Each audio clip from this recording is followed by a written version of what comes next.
You're listening to Podketeers. Welcome to episode 369 of Podketeers. This week, Black Widow is released in theaters and on Disney Plus via Premiere Access. We talk about the box office numbers and how we think Jungle Cruise will compare. We pivot into a conversation about Disney legends and speculate who will be next to receive the prestigious award. Disneyland Paris is testing charging per attraction. Our Disney World and Disneyland next. Plus, Haunted Mansion Holiday is coming back as it celebrates 20 years of Jack wrecking the halls.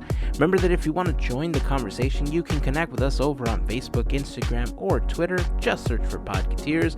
But we'd love for you to join our growing community over on Discord. You can find an invite to join in the blog post for this episode at podketeers.com/369. Before we get this thing started, I'd like to take a moment to thank a very special group of people known as the FGP Squad, our podcast Fairy Godparents, because it's their support via Patreon that help make these episodes of Podketeers possible. As part of the FGP Squad family, you get some additional perks like exclusive discount codes for Podketeers gear, additional content like the new Podketeers after show we're going to be posting a couple times a month, access to our monthly happy hour calls, and more. So for more info on how you can become part of the FGP Squad family, we invite you to check out podketeers.com/FGP. And as always, a super special thank you goes out to the FGP Squad for their continued support. All right, well, it's time to unleash this podcast. So here we go. Here is episode 369 of Podketeers.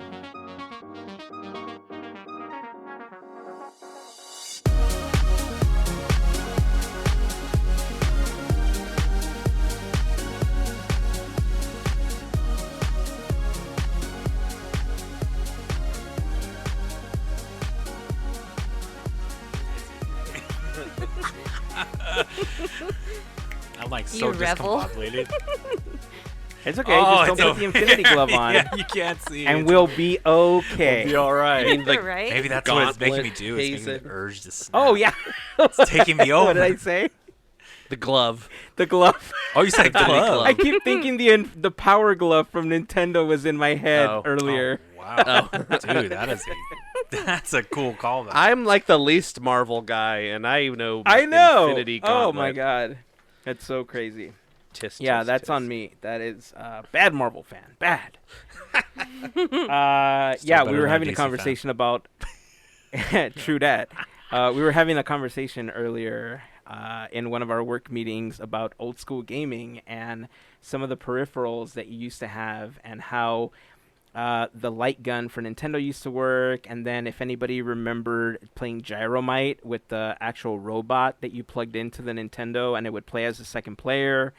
And then we were talking about the Power Glove, and I'm like, man, I missed the Power Glove. And then we were talking about it was the 3D thing that they did, but it was like with the red lenses, and it was a really horrible, I forgot what that one was called. Virtual Boy? Virtual Boy. Yeah. Virtual Boy, yeah.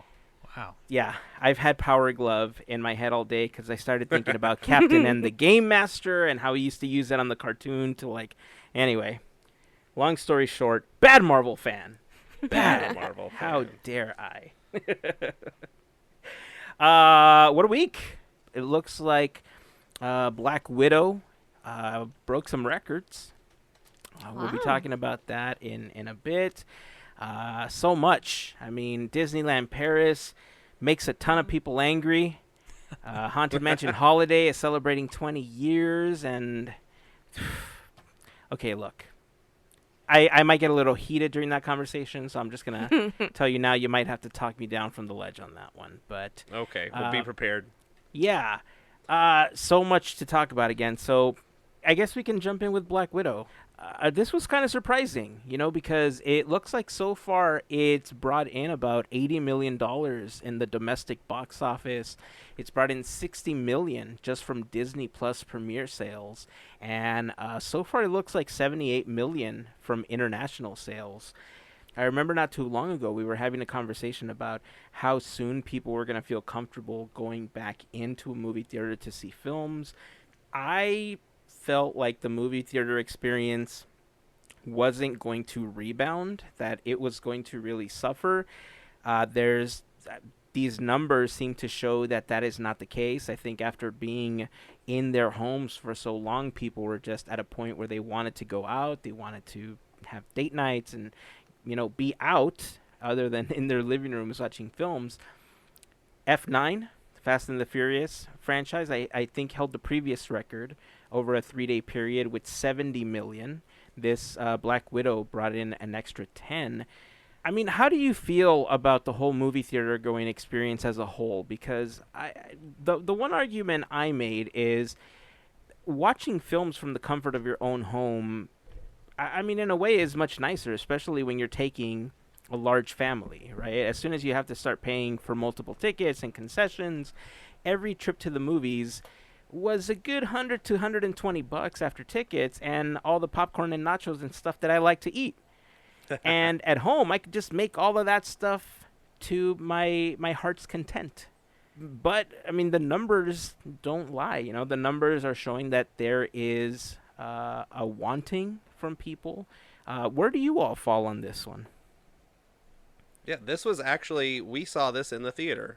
Oh, right on. With Tina. Nice. We went and saw it. We kind of just last minute, like, we want something to do. It's, 115 out at home.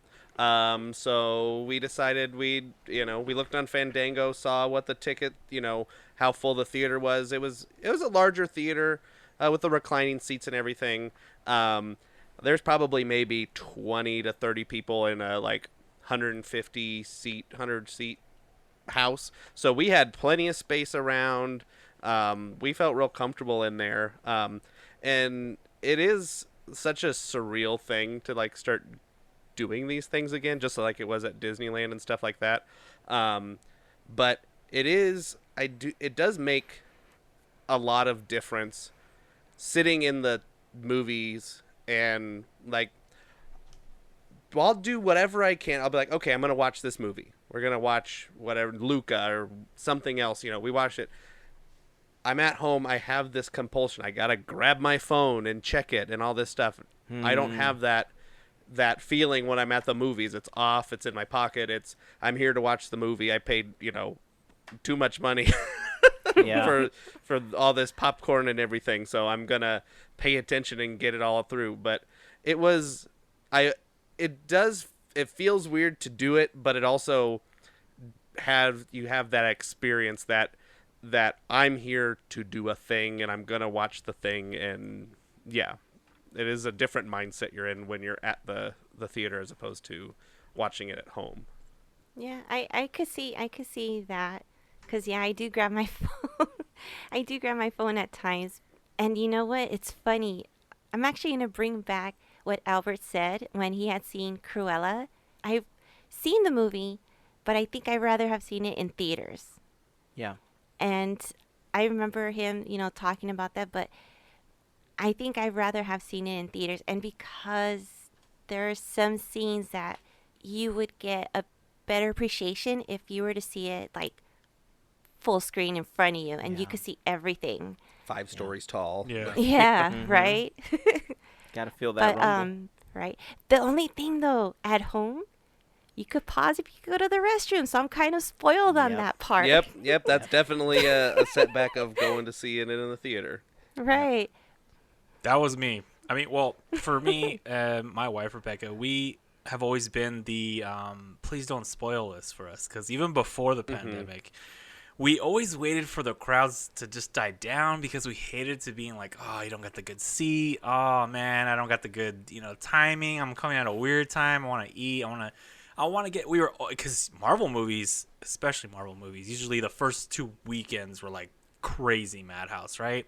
I don't know how it is now, but for this one specifically, Black Widow, I was I'm all on board with being able, and Melissa just mentioned, pause and play, because this is the first time a Marvel movie that I could remember distinctively where I could do that, because I hate in the theater.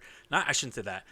I don't like when I walk away in the theater and I go, wait a sec, did I miss something? Because I am the one that kind of needs it a couple of times for it to really get into that point to where it resonates with me, I guess. And it was really cool to do that with this movie specifically, because I'll admit, I felt like the story moved pretty quick. Not to say Marvel movies have been slow, but they've had to explain a lot in for example, the Avengers series. There's so much, right? And this one, they were kind of just boom, boom, boom, action and right into storylines. So it felt really cool to be able to just like pause here and there. But the movie feel, what Andrew said and what Melissa said, it can't be replicated. It's especially with Marvel, and you got full sound effects, lighting, and there is something about, even when you got kids, I don't have them, but I've had nieces and nephews in the movies. It kind of sets the tone with your younglings to be like, hey guys, we're at the movies, get ready. This is kind of an exciting thing. Like, let's all get involved in the movie kind of thing. Kind of hard to do that at home. Wait, you're saying it's harder to get into it while you're at home, or harder to get into it when you're in the theater with kids? I think what Andrew was saying, it's like it's harder to not distract yourself because you're in your home and there's like your phone and there could be something that goes on. Oh, gotcha. Mm-hmm. Okay. So on top of the fact that, we usually end up having to pay for 4 tickets and all the concessions, the gummy bears or the candy, obviously there's ways around that, but we don't always do that. I could just stop snacking on so much damn stuff when I'm there and, meeting adjourned, right? But so then what's the fun of it? So the thing about movie theaters for me is that I think my kids are finally at an age where they might understand a little bit more about enjoying something that you're watching. However, their attention span still cannot hold the 3-hour Marvel film.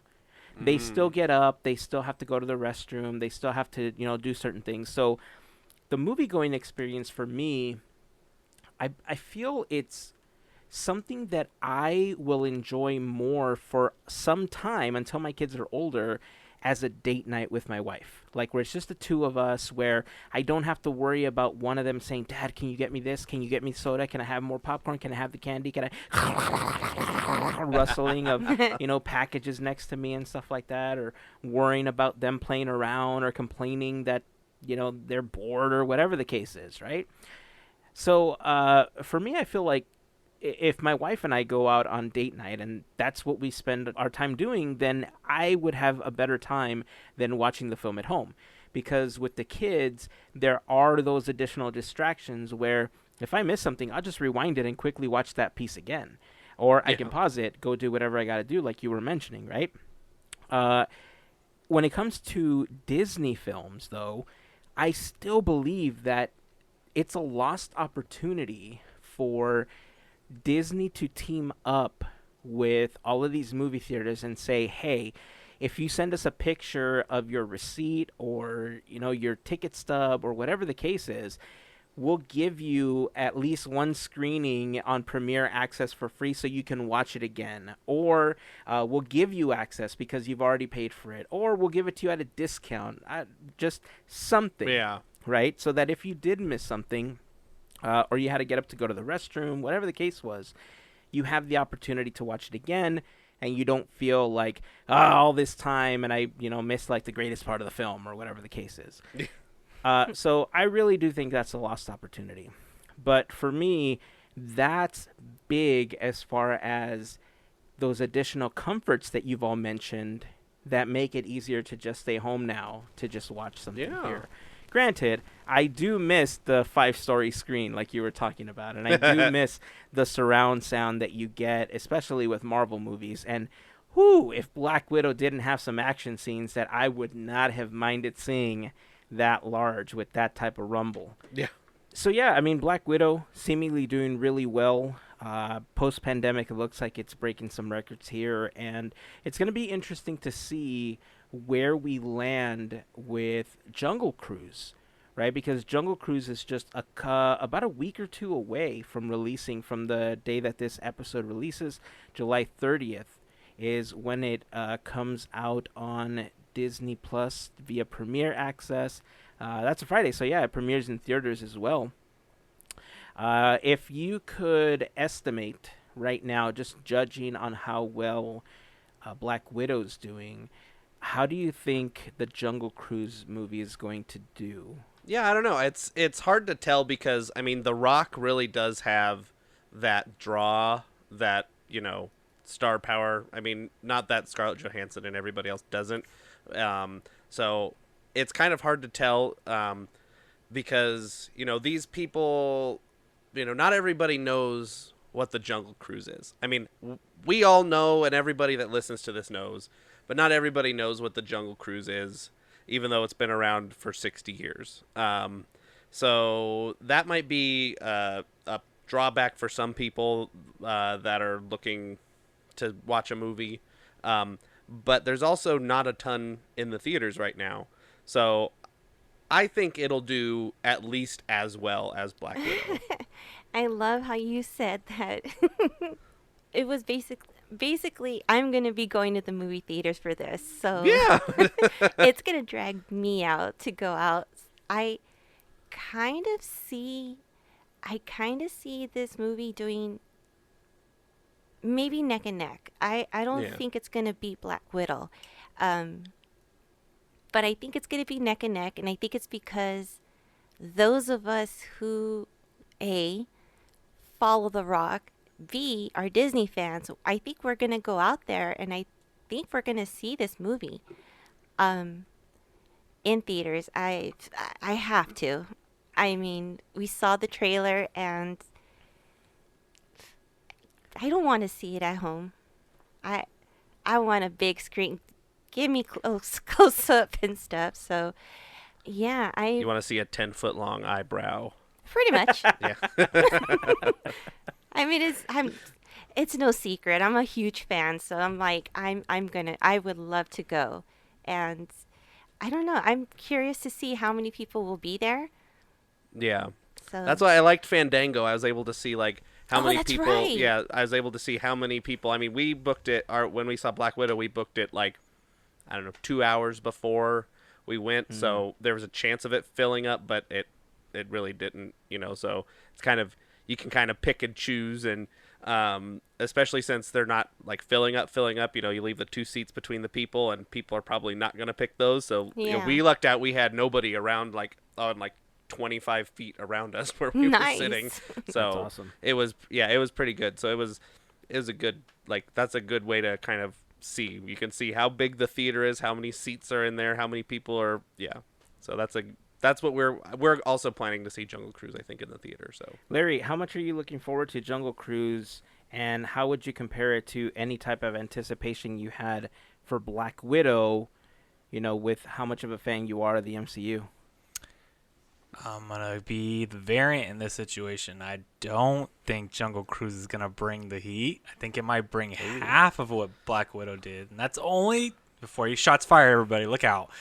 That's because I'm basing this off of what Andrew mentioned. How many of us outside of the Disney fandom really have an attachment to Jungle Cruise?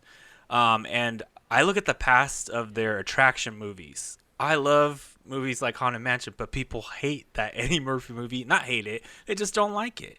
And there's they hate it. Tomorrowland. Let's be honest. they hate it. They hate it. Okay. Yeah, they hate it. And there's Tomorrowland, George Clooney, great story. I thought this believing in tomorrow, creating this greater image, but real sci-fi didn't do so well. So Pirates of the Caribbean, I felt like was, this good whirlwind of combination of good acting, good writing, and everything. That was a great timing for that ride. And I just look at the Haunted Mansion movie, how many times they've had to redo that, Disney. As far as I know, it's been done twice now, the story, and a new director. So I'm kind of worried in this realm of half of what Black Widow would do. That's where I'm at. And my excitement level is timid. This was B1 where I'm I want to see what everyone says first, because I like The Rock. I think he's a great actor, and he brings comedy and action in a realm that not a lot of actors can nail. Obviously, the guy used to be in the WWE, and now he's a great actor. So, that says something. So I'm just going to be hesitant on this one. Yeah, you all bring up really great points. I think Black Widow, it's the culmination of Natasha Romanoff's storyline, right? Because after we saw her die in Endgame, we wanted some closure because it ended really horribly for her, and for her not to get some kind of character redemption after that. Yeah, she died a hero and everything, but still.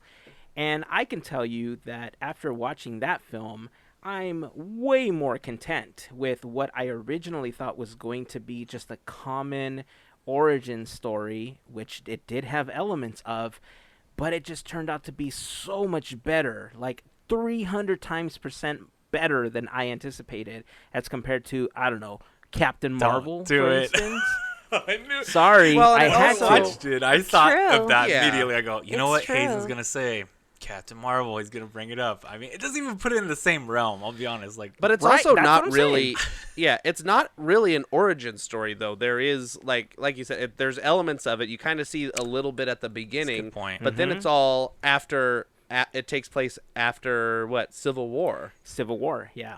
That's So it does. 2016. I mean, it does jump around, and I think that's Yeah. what threw me off, because originally, when the first trailers happened, it did look like it was going to be an origin story, and there was a Yeah. part of me that was a little turned off about that, especially because of Captain Marvel. Look, I'm just going to continue saying it. I'm sorry. And so this one, I think, as far as these types of films are concerned, really redeemed itself. I felt that it was a really well-told story. Larry, you made a great point about how it just flows, right? It's just Yeah. stacked with action. Again, every scene I felt had a purpose. I didn't think anything was just filler, just like we've been talking about with Loki recently. The timeline in this film did jump around.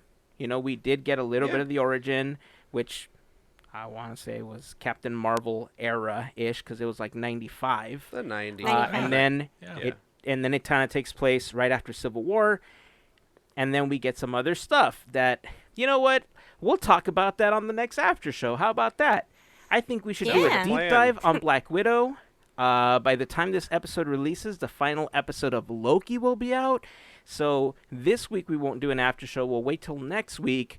And on next week's after show, exclusively on Patreon for the FGP Squad, we're going to deep dive into Black Widow, and we'll talk about Loki and the series finale for that show. So FGP Squad members, make sure that you check Patreon for that next week.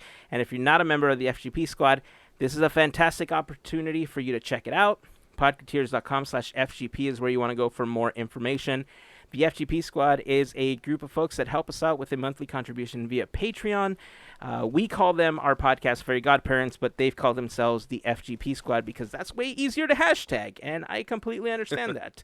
Being a part of the FGP Squad family gets you some additional perks like this additional content, exclusive discount codes, access to our monthly happy hour call, and more. If you have any questions, feel free to reach out to us. You can join our Discord server, ask us questions there. We have an exclusive section for the FGP Squad there as well.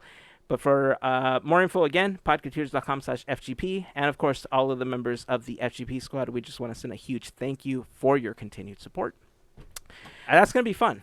Going back to the first after show, I have my list of, I have 13 villains that will fight that I think the Pet Avengers can fight.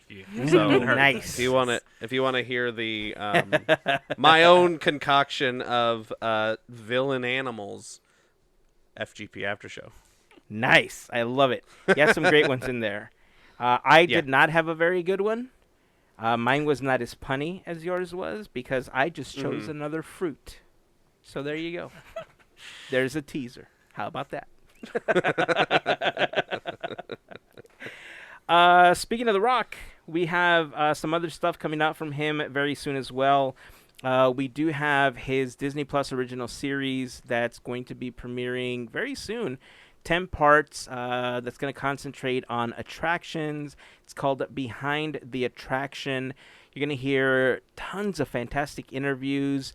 I believe there's going to be some rare archival interviews with Walt Disney himself that have never been seen before, or at least that's what I've heard so far. I hope that's the case, and it's not just part of my tin collection that, not many people have seen. But I'm really excited about this because they're diving, they're diving into a lot of attractions that are very beloved: Jungle Cruise, Haunted Mansion, Star Tours, Tower of Terror, now Mission Breakout, that story, Space Mountain, Small World, and even the Hall of Presidents. So I'm definitely looking forward to that. Mel, you brought up a really great point about what we see for The Rock. Do you want to share that theory? Sure. We see him inducted as a Disney legend in the next D23 Expo. And I know that's heavy to be like, oh my gosh, you're nuts. Yes, I know, but I mean, to think about it, okay, because I'm like, okay, every expo there's a big name. There's always a big name, and if they're gonna have to bring back the expo, who else than The Rock to be inducted and be the head? You know, The the big guy name draw. Yeah, Yeah. why not? Why not? We've got Jungle Cruise coming out. We've got, I mean, you just mentioned the new show. I mean, there's so much. And he was in Moana. So why not? Yeah. Why not? So might as well call it, heard it here first on Podketeers. Yeah. Yeah. Does anybody else have any other speculation as to who might be inducted into the Disney Legends? Well, Mary Poppins herself, Emily Blunt.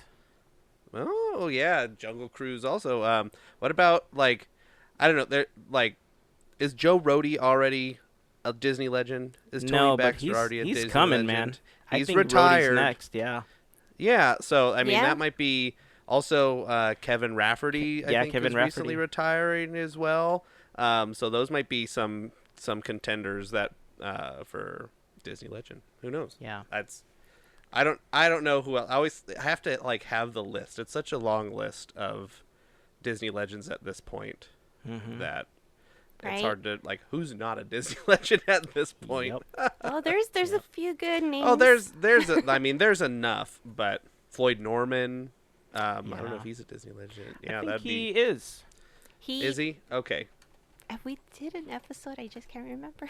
Did you? Okay. Yeah, we have See, a list I of haven't. them. That's the what I need to be looking at. All the Disney legends. You know, the voice of Leota, Maleficent. Come on, Disney, you hear us. Oh, Eleanor Audley. Yeah. Yeah. Yep.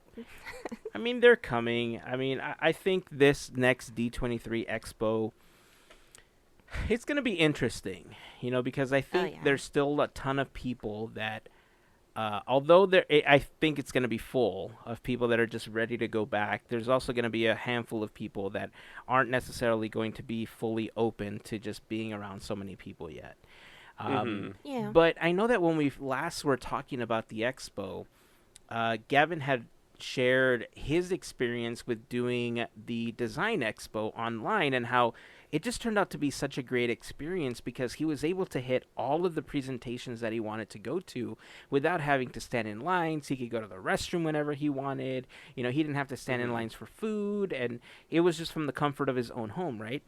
And if I really think that Disney needs to take that opportunity and do the same thing with the D23 Expo because although as locals or as close to locals as we can be, it does get crazy, especially considering that so many people would go to the expo and then go to the parks after. But there's so many people that are excluded from being able to go because they live so far away. And so there's really these two big things, right? We have the D23 Expo and then Destination D that happens over in Florida. If you can't make it to either coast to one of these big Disney conventions, then you're kind of out of luck. Disney's really trying to recuperate a lot of the money that they say that they lost during the pandemic by bringing that interactive and online element. This is a great way to do it if they bring back the expo, you know, plus it makes it a lot more comfortable for a lot of people. And I think it's just the future of streaming for everything, right? No matter what type of business you're in, if you have a convention, I see like Comic-Con doing the same thing, or I see like WonderCon doing the same thing later on. So definitely it's something that I believe should happen. Would you sign up for something like that, Andrew? Or do you try to make it to all 3 days living up in Northern California? Ever since I've been going, I've gone. 1 year I was just unable. I only went to a Saturday or Friday or Saturday. I was only able to go 1 day out of the 3, but all the rest of them, I think the 5 that I've been to, 4 I've gone all 3 days. So I do make it a point to try and make it out. Try and, you know, get dressed up as Sala, go say hi to the people, all the fans of Sala. But you know, I really love going into the marketplace, with all the, you know, all the collectors and everything, and trying to, you know, find that little gem. So if I was unable to go, I think this would be fantastic, though. If for some reason, work doesn't work out or whatever, I have a show or something that day and I can't get it off, I would definitely pay for this. I want to see everything live as opposed to, okay, we're 2 hours away, next day, some YouTube channels like recap of it because you're not supposed to record a lot of the big panels and stuff like that. So being able to actually see the panels, seeing everything, I think it would be great. It would, I think, maybe alleviate a little bit of that crowd in the expo itself and make that a little bit more comfortable for the people that are going. That, okay, the people that are here just to see the big panels, they don't care about getting any merch, they don't care about this or that. They can just do it online and it's fine. And you know what, if I couldn't go, I'd pay half the ticket price to, or something like that. $50 a day, or I don't even remember what ticket prices are, but I'd pay a good chunk of money to see that if I wasn't able to go. For me, D23 has been going on when I was living in Central California as well, and it was always one of those things where Andrew and Melissa, we were friends during that time, and it was a thing I felt like I was missing out on, but it wasn't one of those things where I didn't have the full convention feel quite yet because I was always so worried about getting to the park and being that my main thing to go when I made it to Anaheim. So I felt like cutting that into my plans of a park to visit always was like this worry of mine because I was going, I'd say 5 to 6 times a year, and you always had kind of like budgeted out, and that's it wasn't a lot to go to D23, but it's the time. And but when I started hearing about what was available at the expos, funny thing is I got here into Southern California, I realized what I was missing out on as a Disney fan. And I would say now, yeah, you're right, Hazen. It does have an interesting argument because you got the group that, like me, if I knew what was available, I would have said, hey, how about give us a slice of that? Maybe something, not the whole, full thing online, but maybe a slice of giving that online. And then some of those things, we know that you had to be there to go to the convention, right? Maybe meeting in the middle somewhere. It's for the D23 fans, but I know it is a membership, so there'd have to be a meeting in the middle somewhere for that. But I had one more weird thing. Is Tom Hanks a Disney legend yet? I don't think so, right? Oh, no. That's my pool because, so. you got Saving Mr. Banks, you got Toy Story. Wait, Tom Hanks and Tim Allen weren't inducted at the same time? No, it was Tim Allen. If I remember right, Tim Allen got it, but not Tom Hanks. I don't know if that's just timing or what. But I thought they got inducted at the same time. Wilson, however, not a Disney legend. Oh, gosh. Which Wilson? The Wilson of The one Tom from Hanks Home Wilson or Improvement. Tim Allen's Wilson? No, Tim Allen's Wilson from Home Both. Improvement. Oh, not Tom Hanks's Wilson, the volleyball from Castaway? Both of them. Yeah, it's interesting. Honestly, D23 for me has really been about seeing the Disney Legend ceremony. It just feels really special to be a part of something like that because it's part of Disney's legacy in a way that a panel or, an interview or something can't necessarily be a part of, the experience. And yeah, a lot of the panels are great. They share a lot of fantastic things. I'm always going to hold in my heart how lucky I was to see Marty Sklar's last appearance at D23. And that can never be taken away from me, right? But I just remember when I was at Disneyland for Tony Baxter's window dedication, when he became a Disney legend, man, that was one of the most magical things I've ever experienced as a Disney fan. And that experience carries over into the Disney Legend ceremony. And a lot of the names I think people don't necessarily know about because they're not as deep into Disney fandom as some of us are. And even for some of us Disney fans, they induct people that work on other parks or that, aren't the face of Imagineering at times, and so they're names that contribute so much to the magic that we enjoy, but yet, these are unsung heroes in many cases. And so that's why that ceremony is so special to me. And so every D23, I've always kind of said, as long as I get to see the Disney Legend ceremony, I made, like, that was my weekend, right? Anything else is icing on the cake for me. And that's kind of how I've maneuvered.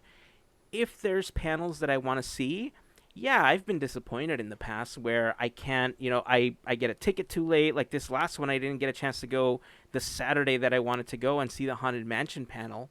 Mel and Gav were there, but I completely missed out on it. And I would have loved to have been able to see a live version of that online. Larry, you brought up a great point that if they found a way to somehow meet in the middle where you could split your time, or, when you said, Andrew, you would pay like a half ticket, I'd pay full price, man. I would pay absolute full price, because being able to pay full price for my wife and my kids to watch those things with me while I'm sitting at home and not have to stand in line with 4 people for hours and hours and hours and hours and hours and hours and hours at a time, that's fantastic. You get to enjoy so much, and on top of that, if I went to the expo, let's say that they made, let's say like tickets are, I don't know, like $130, let's say, right? But then they said, hey, for an extra $50, we'll allow you to gain video access to the full production versions of all of the panels. I could go to D23, spend time with my friends. We could all meet up. We could do whatever we wanted. If we're able to catch a panel live or two, grab some lunch, go to all of the booths and the marketplace like you were talking about, but you don't have the stress of standing in line or doing anything else because you have access later on. You can concentrate on everything else. And that would just be so fantastic because there's so much to do at the expo. You'd never feel like you got your money's worth because of how much you're standing in line and how much you actually missed. So I'd totally be on board with that. I think you all brought up some fantastic options and some great points. And yes, Mel, I absolutely co-sign on The Rock being a Disney legend. You can't not have the guy from Race to Witch Mountain or what was it, the Game Plan, not inducted into the Disney Legend Hall of Fame. Or the Tooth Fairy. The Tooth Fairy. Or the Tooth Fairy. The Tooth Fairy. Yeah. So not including his appearances on Hannah Montana and Wizards of Waverly Place. He's been on both of them, right? See? So he's had a long line, a long legacy, with Disney. So I think it's about time. So if you have any suggestions of who you would want to throw into the Disney Legend pool, join the conversation. Leave a comment over on Instagram, Facebook, or on our Discord server. We'd love for you to join our growing community there. If you are not yet a member, you can find an invite in the blog post for this episode over at podketeers.com/369. And just click on it. It'll launch Discord, and you'll be able to join within a matter of seconds.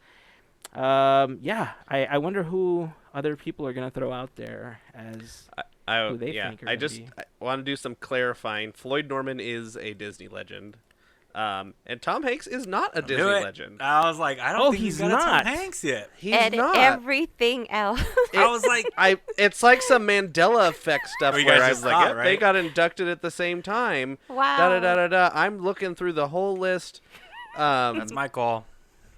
Yeah, got Tom Woody Hanks or Whoopi Walt Disney Goldberg in there. I mean, well, Tim Burton also not a Disney legend. So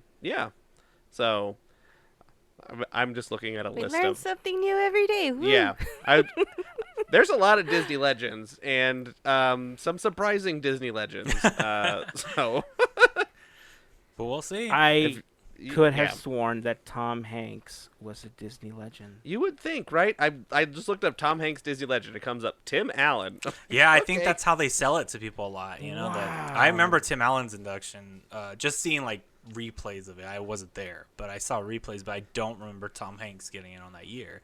And I just thought, you got Saving Mr. Banks, you got Woody, not including, everything else he's done with Disney. But it would be, I know it's part of logistics too. Disney has to get them there because it is a live thing. Like you said, and there's a big thing about being there. But it would be really cool to see Tom Hanks to get that because, we all know him as, well, now even as Walt, but we all know him as Woody. Right? Yeah, exactly. Wow. I mean, plus yeah, but you can see, Tim Allen had a lot more. Plus with Home Improvement and the Santa Claus and everything he's Oh done. yeah, absolutely, yeah. So it makes sense. Because it was, we're just going to get into this Disney legend talk for This could be its own thing again. 900 It's pretty years. crazy. 2000 and 199 I was Tim lost Allen. it. Tim Allen got his in 99? 99. 99. Okay, I went way Yeah. past it on my list. He was Dick Nunes' So, yeah. class and Yale Gracie. They were inducted the same year. So if so- it was a Mandela effect, maybe in Yeah. 2012 when everything reset and the aliens came down, maybe that's why you thought it was both of them. Maybe. Come on, I had to take it there. Oh man.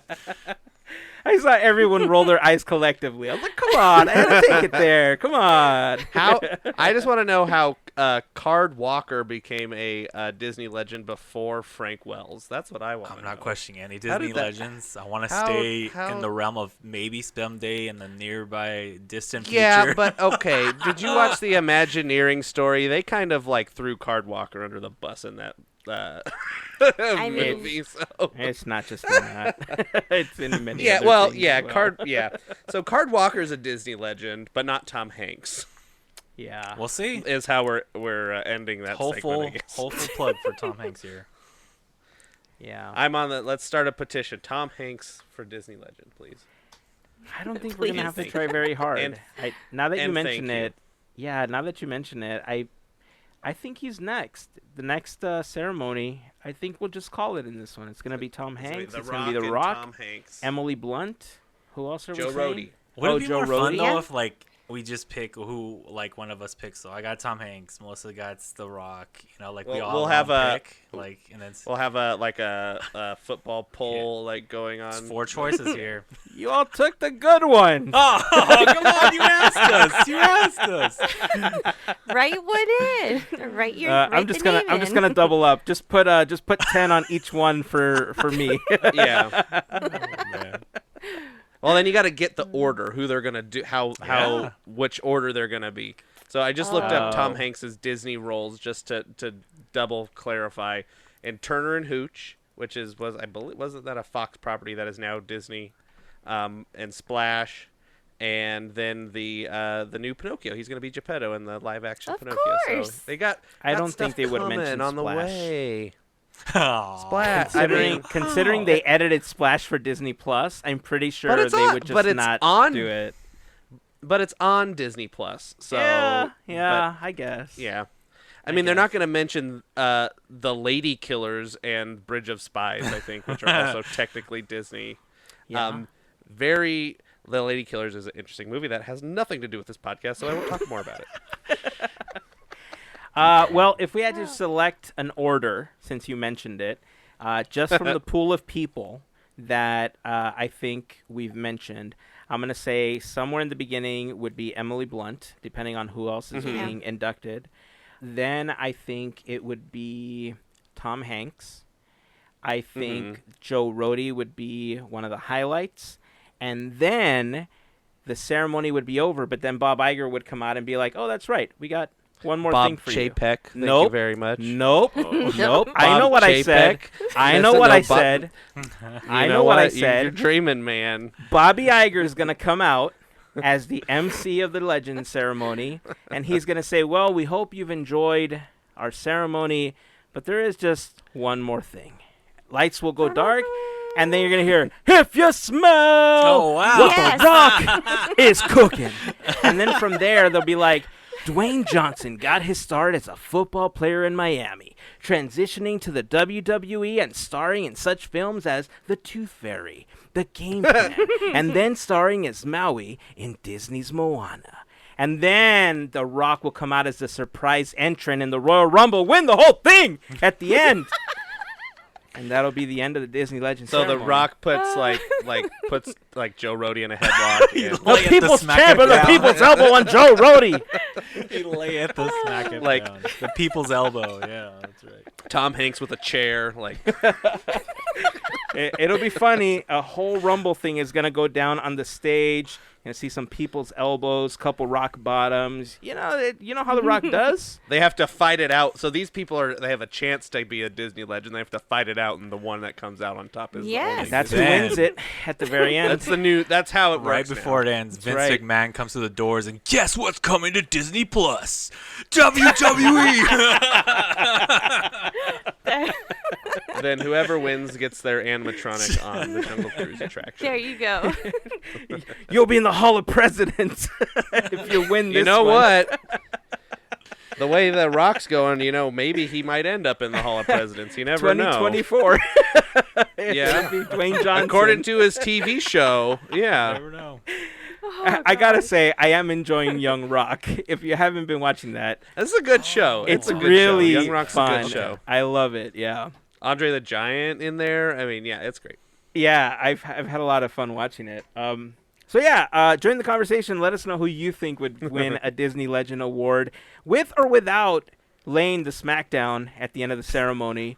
It'll be fun to speculate, and when they finally start announcing the honorees for the next Disney Legend ceremony, it'll be fun to see how many we actually were able to nail down for the next one. And here comes Dave Bautista with a chair. Oh, that's another one. Yep. I mean, with Guardians. Oh man. All right. Okay. This goes way deeper now. You said oh, Royal you know Rumble. who's I definitely opened gonna the get door. one? Chadwick Boseman's gonna get a Disney Legend Award. Oh, You, of there's course. your guess right there. Oh, of that should be your course. guess. Yeah. That's a good one. That's of the- course. yeah. And With the most type of deserving. role he played, with the type of role he played in Black Panther, and how important that film was, and all the murals that we're seeing from him, I think Chadwick Boseman is definitely going to be one in line for a Disney Legend Award. For sure.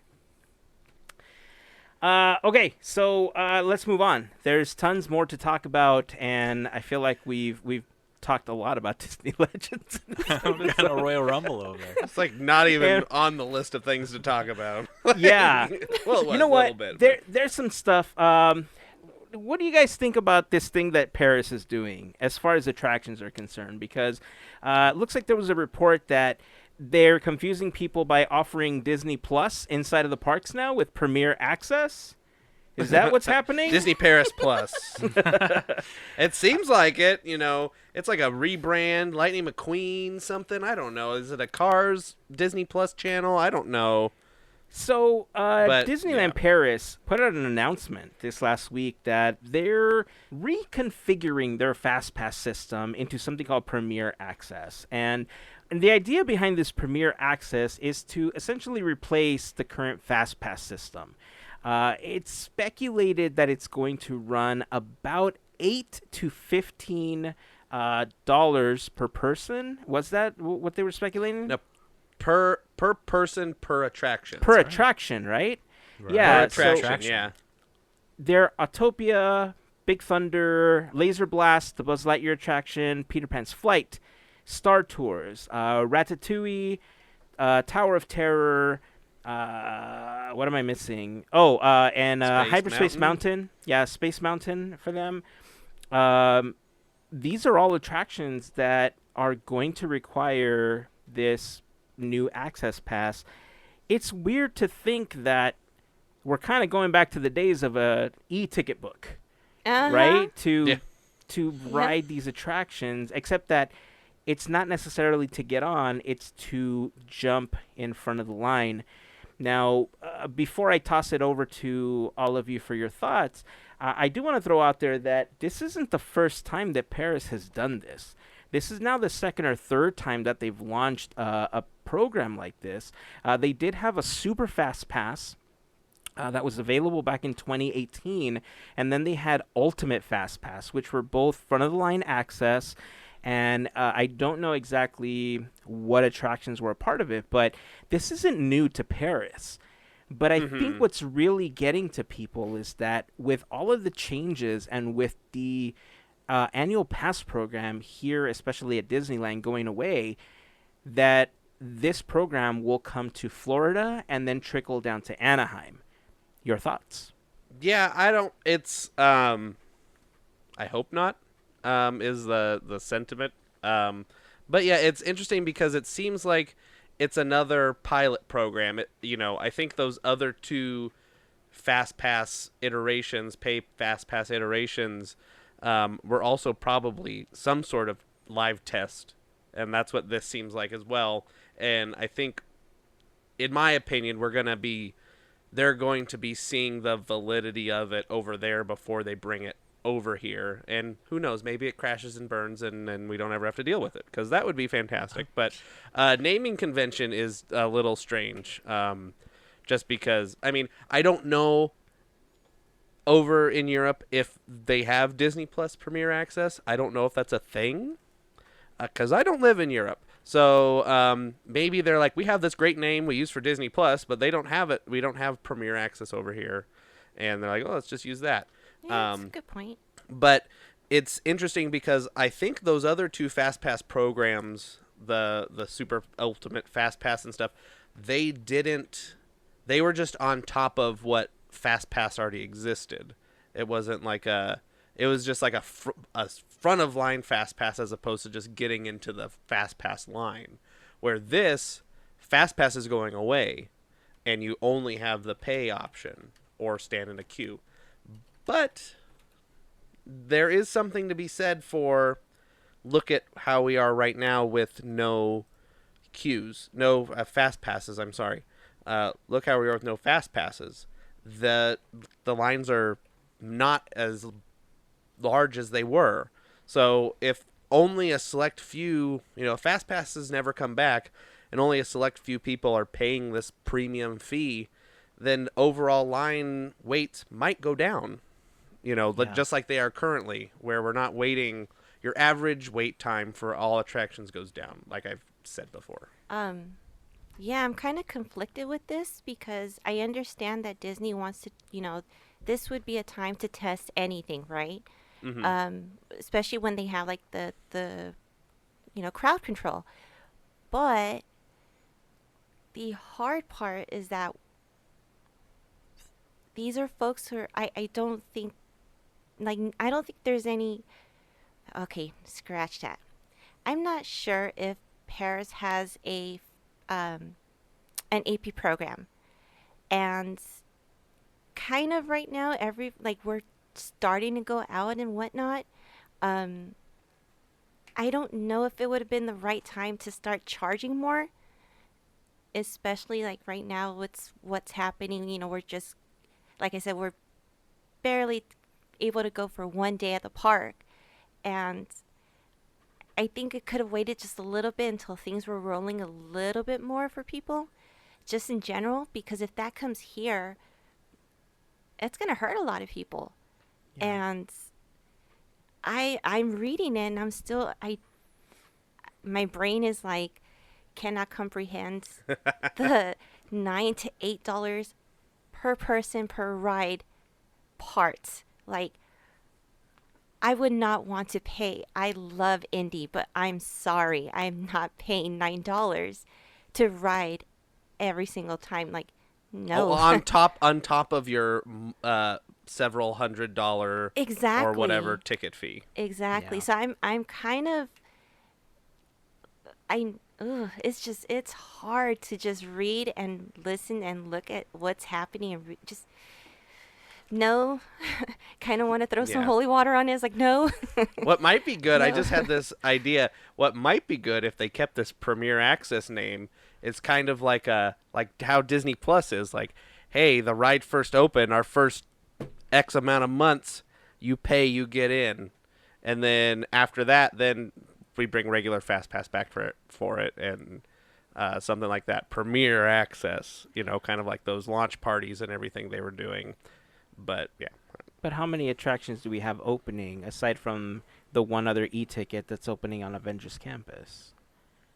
Well, Disneyland, yeah, that's true. Until they do Tomorrowland, which who knows when that's going to happen. Oh, about 10 years from now. It's good.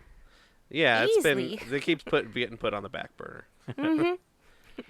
Larry, how do you feel about this? Well, initially, I'm really relating to what Andrew and Melissa are coming at and points that I could see, let's be just completely blunt, the business side of it. is Yeah. that right now there's no fast pass program currently at the parks here in Disneyland or at Disney World. And in Paris, they're implementing this to test it out there to see, probably like you're saying, Hazen, to see if it could roll out here. But is it really needed? Is it really something that we should do? I think it really depends on, too, what we all mentioned is, we all knew this world of the annual pass program. What's going to happen to that, and how does that play into this, if that does play a role in it at all? I look at it in the side of, do I think this is going to be as popular? Like you just mentioned, they've tried 2 different variations of this, and it didn't necessarily work those 2 times. Not saying that wouldn't work again, or it could work this time, because it could be different waters, right? Different timing. But for me, I think they got rid of the e-ticket system a long time ago for a reason, right? We're talking about how that's what this is kind of a callback to. And that's because you have to sell to your crowd or your consumer, how is this a magical experience, but not a part of where you feel like it's just constantly taking out of the way the experience is the reality of what you're putting into it. Like, I have to pay to get in front of the line. That doesn't feel great, right? You want to feel like there's kind of like getting a fast pass was kind of like there's a little bit of math to it, right? And then there was a little bit of like figuring it out, like, oh, if I could get it this time, or right, there's that kind of avoided the idea of thinking, well, I could get it this time, but I got to pay $9 to $15 per ride per person. Not including, let's just talk about, they've been having a hard time getting people to use the app during this time. And I know they're going to probably offer this as something like you would go to City Hall at Disneyland, right? Or Chamber of Commerce at DCA to probably activate. That'd be an option. But the majority of what they want is you to use it in the app. And I don't know if that's going to translate very well either. So I'm on a weary side of it. I weary because financially it just doesn't feel right. The other side of me is that you need to go back to see how does this play into the new variation of what the annual pass will look like to us now. I mean, you all bring up some really great points, and I'm kind of conflicted, like Melissa, on this one, because I'll tell you the truth. I actually see some value in it, because let's say that you're visiting from out of state. You save up once a year to go to Disneyland, and this is like your vacation. You're going for a weekend.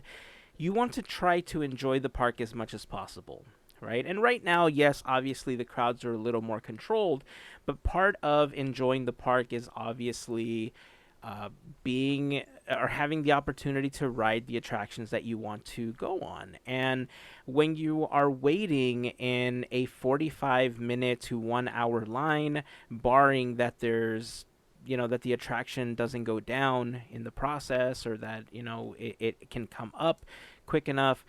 If you're in that situation where you're coming once a year and you want to maximize what you do as part of this vacation package you've made for yourself, it's absolutely worth paying the extra $9 per attraction to skip the line, quickly ride everything, get that out of the way, and enjoy walking around the park, or leave early, have lunch, dinner, whatever the case is, right? So in those cases, I do absolutely see value. Where it becomes a little cumbersome is obviously when you have families of 4, families of 5, families of 6, where all of a sudden the entry fee alone has become restrictive for most people, let alone having to pay X amount of dollars for each attraction.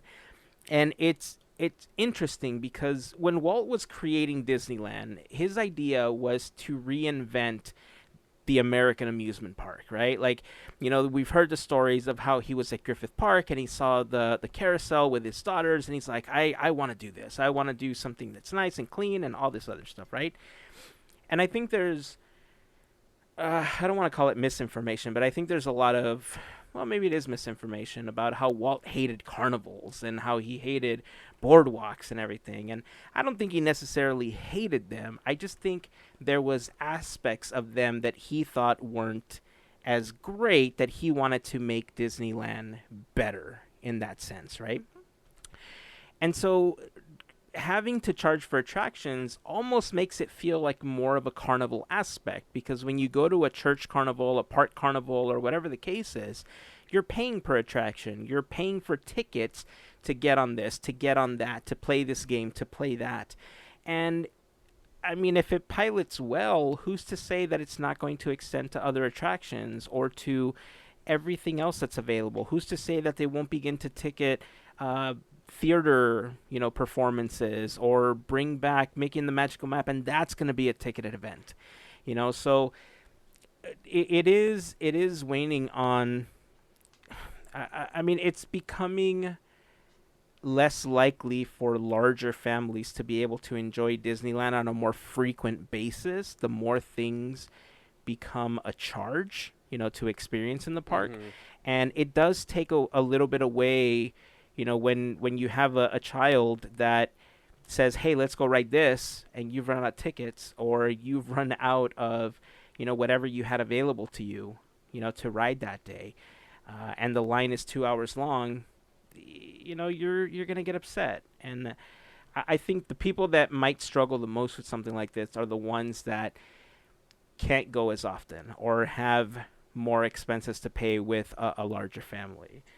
That's really where I see the biggest issue with it. But like I said, I hate to say it, but I do think that there are instances and there will be people that will be able to take advantage of something like this, and it's going to just make their experience better. 100%. Yeah, it's a double-edged sword for sure. It's gonna be great for some people, gonna be not great for other people, but hopefully we don't have to worry about this. That's my hope, that it flops in Paris and then they just give up trying. Yeah. Not that that's a thing, but here's our little prayer. Yeah.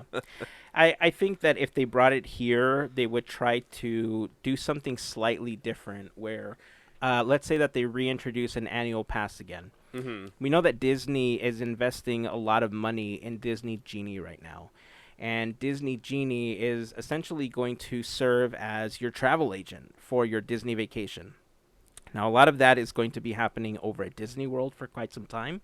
But the fact that Disney's already trying to convert everything over to a virtual queue system is already kind of aligning with what Disney Genie is going to do for you. Because if you're in a virtual queue for something, Disney Genie will begin to suggest what other things are available to you in the park, when you should eat, when, crowds are low in certain places. And it's going to, there's some websites that actually have done this for years for tourists, where you can sign up for a monthly plan and you get wait times, itineraries, and all sorts of great stuff.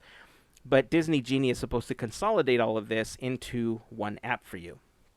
Now, if Disney does that, let's say here at Disneyland, I think what they'll do is, if they wanted to pilot something like they did in Paris, they'll probably say, okay, well, this annual pass will allow you to get in the park, and you can select 3 front-of-the-line passes as part of this visit on your annual pass. And so maybe you can't get frontline access for everything on your pass, but maybe they'll give you like 1 or 2 that you don't have to pay for, or 3 or something that you don't have to pay for. And next time you come on the annual pass, you'll get a chance to select another 3, or you can choose the same 3. It doesn't matter. It's up to you.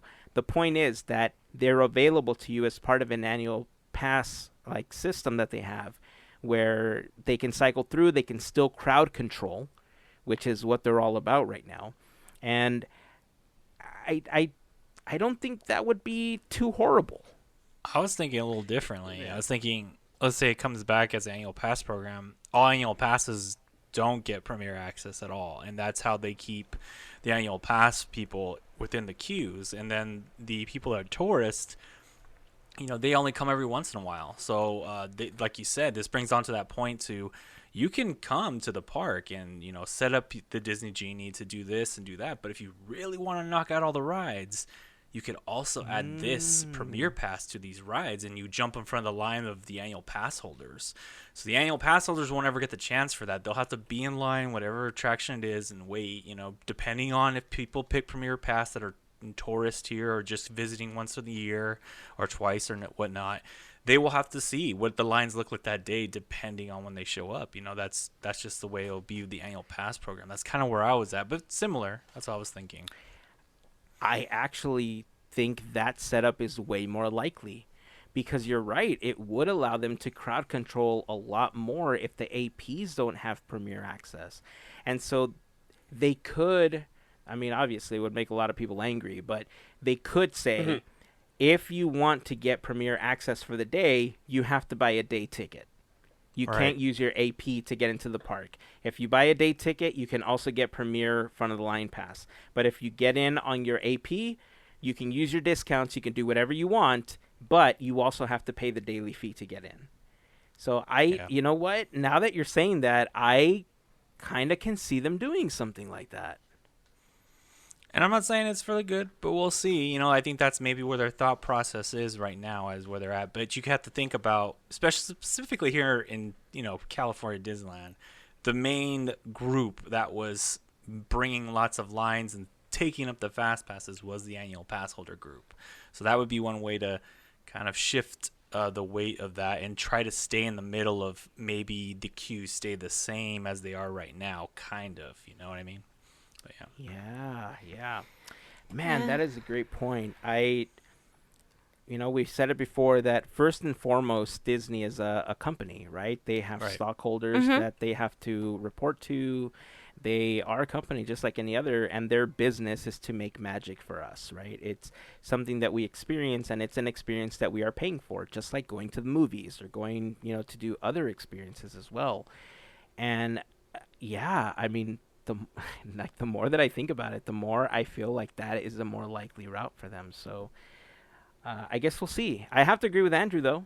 I want to pray to the attraction gods that that they don't limit it like that, because the ability to go whenever we wanted. With kids, I think it's much harder to enjoy an entire day in the parks because they get fussy, they get tired. There's all the additional stuff you have to carry, like strollers and all that stuff if they're younger. And one of the beautiful things about going when we were APs is that we could just go for 1 or 2 hours. We would walk around, we would ride a couple of attractions. The kids got tired, and boom, we got in the car and came home, because we could always go back another day. And The kids get tired. I get fussy and tired, and I carry around too many bags. I wish I had a stroller. I don't know what kids. I get fussy. Come on, man. I'll tell you what, buddy. I'll tell you what. The next time we're in the park, I'll take a baby Bjorn, and I'll just strap you to it. I'll carry you around the park. How about that? Okay. Sounds perfect. It's funny. You're nice and well, cozy. If you have any thoughts on this, the speculation, obviously, because we don't know what's going to happen with the annual pass system, what you think is going to happen. Would you pay for front of the line passes if that was something that Disney was doing? And if they did, how much would it hinder your ability to come or even enjoy the parks if you had to pay for the day ticket on top of getting these attraction passes? Again, join the conversation over on Instagram, Facebook, or on the Discord server. We'd love to hear your thoughts and share them on an upcoming episode as well. Hey, so before we wrap up the podcast, I just got to say happy anniversary to Haunted Mansion Holiday. We officially got the news that Haunted Mansion Holiday is coming back. This is something that we had already posted on our Instagram account, and we had speculated that it was coming back. When we got word that the mansion was closing for roughly a month, we pretty much took that as confirmation that Haunted Mansion Holiday was coming back, and we just want to send a shout out to members of the FGP Squad like Heather, who sent the information over to us as well, confirming, asking. I think we had other friends of ours commenting as well and sending us messages saying, or asking to confirm if it was or wasn't coming back. This gingerbread house that they've announced, I just think is going to be absolutely gorgeous. It's got elements from every single year and every single gingerbread house that they've ever made inside of the Haunted Mansion. I don't know. It feels weird to say, but one, Disney, you owe me a check for bringing the holidays back in the middle of the year in the summer, because it's not like I haven't talked about it at least on 3 different episodes. But also, I felt it's weird to say. I felt like things were more normal for me all of a sudden when I saw the gingerbread house coming back. if I know that may sound weird to you because I haven't even been to the park yet. My trip is coming very soon, but it's the announcement of the gingerbread house for some reason felt like there was a little more normal in my life, especially because the Haunted Mansion holiday coming back means that the holidays in the park are coming back, and Christmas. I know that you guys are big Halloween people. I'm a Christmas guy. Right on, right on. And that's how I feel, right? Like Christmas is so special to me in the parks that's what it symbolized to me. That it's coming back to the mansion, which means the holidays are coming back. And I got the warm and fuzzies, man. I was on board. The fact that it's a special year, for Haunted Mansion holiday. 2 decades. That's insane. It doesn't even feel like it's been that long. Now, is this actually, it's been 21, I lost my image. So it is 20 years, but only 19 years operating, I believe is. Yes. It's the 20th anniversary of the first opening. Yes. Okay, I just wanted to clarify. Yeah. I'm looking at the image right now. So. I think the gingerbread house for last year, we were going to love it. And so oh yeah, that's Yep. that's the cliff I'm standing on. I'm holding up a little lion, and I'm like, "This is the mansion during Christmas time." Way to mix franchises, Hazen. Way to mix franchises. I'm excited. I can't wait until I have an opportunity to see that gingerbread house. Off the top of your head, I know this is a super, super huge thing to ask, obviously, because we didn't really have a chance to research this, but in the times that you've had an opportunity to see the gingerbread houses in the mansion, is there one that specifically sticks out in your head as like, this is the one I remember, this is the one that I love? I'm looking back, and the one that I remember the most is the Oogie Boogie Bug infested house that had like all the creepy crawlies all around. That was really cool. Can I just say I like all of them? I love all of them. That's Absolutely. it. The one that I remember the most, I think it was from a few years ago with they had all of the like zombie gingerbread men, and it was like it was the Haunted Mansion, and they had the zombie gingerbread men. That's the one that I remember the most. I've seen a good chunk of them, over the past 10 years having it pass. So I don't remember all of them. I think I remember something popping out of something. I think there was one like where the mansion was like a monster, and it like opened up. Yeah. So there's a lot, but the one with the zombie gingerbread man, that's the one that I can like close my eyes and picture it. Yeah, I remember the element that they're showing this image of the house, but the 2013 13 Days of Christmas, when the ride had something open up each time on that point, which made it really cool. I wasn't here, but I really liked that idea. Things would open up on certain days. That period of that ride at that time really stuck with me. That's one of my favorite times for the overall ride, the gingerbread house, and I just don't care. Anytime I roll through that section, I'm literally like, just clearing the nostrils, just ready to suck in all that gingerbread smell as much as I can. I'm pretty sure my sinuses take the most brunt of what they ever did the whole year to prepare for that moment, just to go through that spot, because I love it. That's my favorite part. Yeah, I mean, there's so many great designs. I forgot what year it was, but the year that they did. So there's 3 that really stand out to me. There's obviously the latest one, which was the one that was for the 50th anniversary of the Haunted Mansion. It's the one that resembled the mansion the most, and obviously it had the big 50 on the front, and that one was really special, obviously, because of the anniversary of the mansion itself. But the 2 other ones that stand out, there was one where it looked like the side of the, I don't know if it was supposed to symbolize like Spiral Hill or what it was, but it was the mansion with a big Oogie Boogie cookie in the back, and there was like a part of the mansion that was waving out on the side or something, and it had like all the candy and spiders and all that stuff all over it. That one was super cool. And then they had the one that looked like a coffin. It wasn't a house, but it was an actual coffin that was It's like opening. yeah. That one was super, super cool. Yeah, and then there was when was the year with the big old spider on top of it? With the big, like, Christmas widow looking thing. Was that 2017? 2018, maybe? That's I want to say no. That was 2018. 18, right? Spider. Yeah. I thought 17 Yeah. was That the... one was pretty cool. I think that's the one. 17's The- with the bugs. Oh, okay. Okay. I'm pretty Yeah, sure. I thought Oh, that's man. the I'm going Oogie off Boogie, of right? Is that... if you go on the Disney Parks blog website, there's a image of this the 2021 gingerbread house. And they have a side by side pointing out all of the elements that are from each year. So it shows the 2014 the zombie gingerbread men, and 2019 it has the busts, which was the 50th anniversary, and stuff like that. So you can kind of see this. It shows the big spider for 2018.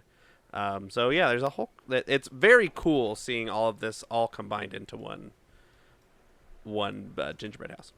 That's incredible. Yeah, I agree. Too. It's I don't know what the size is. I didn't go through the entire article because I was so mesmerized by just the graphics of it and what it represented. But I'm sure that the footprint of this gingerbread house will break records as far as what other gingerbread houses have done in the past. So I'm eager to see more, eager to see it in person. If you haven't had an opportunity, head over to the Instagram account because we posted what the concept art was going to look like. I'm also going to post it in the blog post for the episode at podketeers.com/369. But Instagram will be the best place for you to see that. If you're not following us, it's a great time to start following us. Anything else before we wrap this up other than Disney? Send me my check. We good? Just happy that Halloween is coming. That's it. Yeah. It's on the way. Yep. The one thing I love about Halloween is the cadaver dance. It's my favorite part of the Halloween season in the parks. I don't know what it is about the cadaver dance, but I don't know. It's one of the coolest images that you can get when you're roaming around for Halloween. So, all right, that's going to wrap it up for this episode. Again, next week, we're going to be posting another after show over on Patreon. We're going to be diving into Black Widow a little bit more, and we're going to be talking about the series finale of Loki on Disney+. If you have any questions or if you have anything that you'd like to send to us that we can mention on the after show, hit us up over on Discord, send us a message on Instagram, and we will include it in that show. So hope to see you there. If you are not part of the FGP Squad, again, head over to podketeers.com/FGP for more information on how you can become part of the FGP Squad family. If you have any questions, make sure to send us a message. We'll be happy to connect with you. So that's it. Until next time, keep dreaming, keep moving forward, and always remember to pass on the magic. Have a fantastic week, everyone. Bye. See ya. D23 Royal Rumble 22.